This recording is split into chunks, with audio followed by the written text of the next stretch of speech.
LG washing machine, how to remove the transit bolts.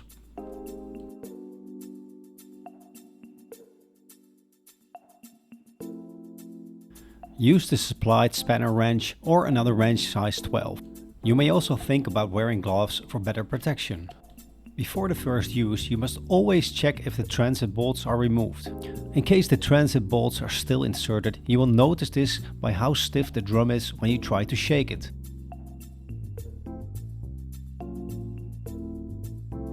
All 4 transit bolts must be removed. After removing the bolts, close the holes with the supplied caps. Be careful, the first turn may take some force as the bolts are secured tightly.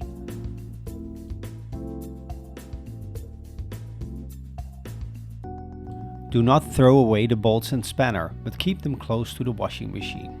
In case of transport, make sure to firmly fasten the bolts. The final step is to close all 4 holes with the supplied caps.